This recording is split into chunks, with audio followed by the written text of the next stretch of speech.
Thank you, Mr. Chairman, Your Majesty, Excellencies. We gather today at a critical juncture in the history of our region. The global landscape is witnessing unprecedented shifts, from the escalation of regional security threats to the transformation of the global economy. As one community, our collective well-being hinges upon our ability to respond to the changing paradigm of our times in a timely and effective manner. In these times of uncertainty, ASEAN should matter more than ever. The significance of ASEAN on the global stage can only be sustained so long as we can demonstrate to the rest of the world that ASEAN continues to be a force for positive change. The first step in that positive change is the promotion and the maintenance of peace. Because as we speak for progress, that progress must be built on a strong foundation of peace. And so let us look at the threats to peace in our region. One test of our relevance is our ability to facilitate a peaceful resolution in Myanmar. We remain firm that the resolution to the Myanmar crisis should be Myanmar-owned and Myanmar-led. We continue to support the efforts of the ASEAN Chair to engage all stakeholders in Myanmar. We reiterate that all efforts in Myanmar should be in line with a 5-point consensus and done in coordination with the Chair of ASEAN.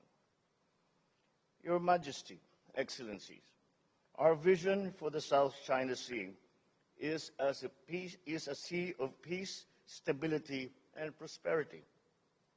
Today, sadly, this remains a distant reality. For our part, the Philippines will continue to work with all the countries to foster a rules-based international order. We remain committed to the peaceful resolution of disputes in the South China Sea in accordance with international law. We will continue to uphold and exercise freedom of navigation and overflight in the South China Sea in accordance with international law, including, of course, the 1982 UNCLOS. But let me be clear, we do not seek conflict, but it is our duty as citizens and as leaders to always rise to meet any challenge to our sovereignty, to our sovereign rights, and our maritime jurisdictions in the South China Sea. No country would expect any less. No country would do any less. The Philippines firmly rejects misleading narratives that frame the disputes in the South China Sea solely through the lens of strategic competition between two powerful countries. This not only denies us our independence and our agency, but it also disregards our own legitimate interests. We once more call upon all parties for self-restraint on activities that complicate disputes in the South China Sea. We must not undermine regional peace, stability, and security. We cannot emphasize enough that actions, not words, should be the ultimate measure of our commitment to securing peace and stability in the South China Sea. Anything else simply does not suffice.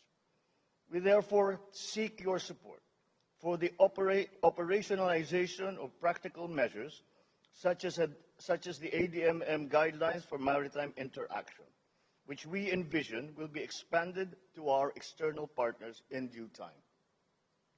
The Philippines is also pleased to have hosted the second ASEAN multilateral naval exercise off Zambales and Bataan, and the 40th meeting of the JWD-DOC in Manila to expedite the negotiations for a substantive and effective code of conduct in the South China Sea. As tensions and mistrust between the great powers escalate, so too does the prospect of miscalculation that threatens to engulf the region with the severest consequences for all of us. It is imperative that we leverage the ASEAN regional architecture to serve as a diplomatic bridge that promises mutual understanding, strategic trust, and peaceful settlement of disputes. History will ultimately judge whether the supremacy of the rule of law prevails, ushering in an era where all nations truly stand as equals, independent and unswayed by any single outside power. The challenge for us remains that we must never allow the international peaceful order to be subjected to the forces of might applied for a hegemonic ambition. The future of peace rests now on how we together face this challenge to that peace. Thank you and good afternoon.